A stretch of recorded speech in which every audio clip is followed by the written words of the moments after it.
Want to find the cheapest airfare using Google Flights? In this tutorial, I'll show you exactly how to navigate the platform to score the best deal on your next trip. We are keeping this incredibly simple. No complex travel hacks, just the core features you need to know to track prices, compare dates, and spot hidden fees before you book. So let's dive in. So just head over to Google Flights, and here you need to start off by putting in your departure city and the destination, starting with departure over here and then the destination goes over here. So I've got my destination over here, which is Tokyo, and that's it. Now, before you type anything else, look at the filter right above your search bar. Starting off with this right here, you need to choose between round trip, multi-city, or one way. Round trip means you get the flight details as well as the cost for a trip back and forth, like you're going and then coming back as well.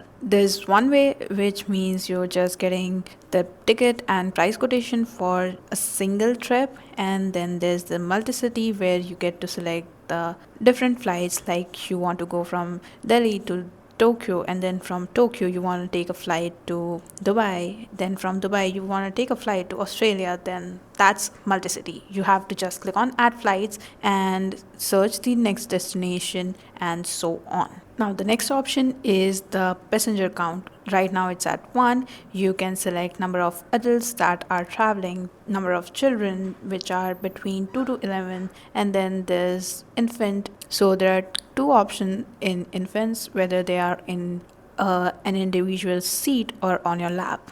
And once you have made all those choices, you can go ahead, click on this done button, which will set the filter. Lastly, you've got the type of the flight. There are 4 options. Obviously, there's economy, premium economy, business, and first class. So just select all of that, and here comes the most important filtering, which is the date and time filter. So here's the date. You need to select the departure as well as the returning date if you are choosing the round trip option.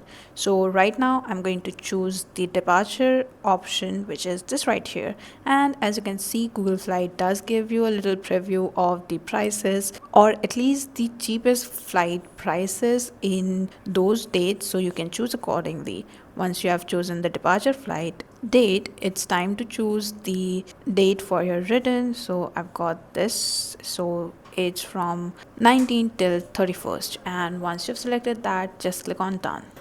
Also, if your travel dates are even slightly flexible, this is where you save the most money. Click directly on the departure date and you can see which dates have the cheapest flight and select that. As you can see, most of the flights have the same costing around the weekdays, so you can choose any of those. Once you've got all of that, simply click on the search button and it will show up all the flights that can be booked throughout this entire window of your traveling. Now, as soon as you see the results, this is what it will look like. You've got 2 different categories. First one is the best flights, and then there's the other category, which is the cheapest flight. Now, under the best flight, you'll usually find non-stop flights without any layovers, and they might cost you a little more than usual. So, if the end goal is just cheapest flight, head over to this tab over here and it will give you the cheapest flight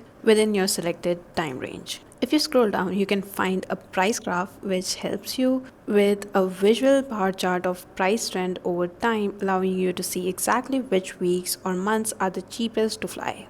Also, there's other option, which is the date grid, that will create a matrix where you can match different departure and return dates to instantly see the cheapest combination. So you've got your departure over here and the return dates over here, and the center is your current selected dates, and you can choose from any of these green selected dates to get the cheapest price. Once you do that, you'll see the dates over here and the cost over here, so you can make a informed decision like that. Now, budget airlines love to hide extra costs, but you can filter them out beforehand. Take a look at the filter bar over here, click on the bags filter and choose one carry-on bag. That's it, or however many carry-on bags you are planning to travel with. Google will instantly recalculate the total prices, adding in those hidden airline fees so you can see the true cost upfront.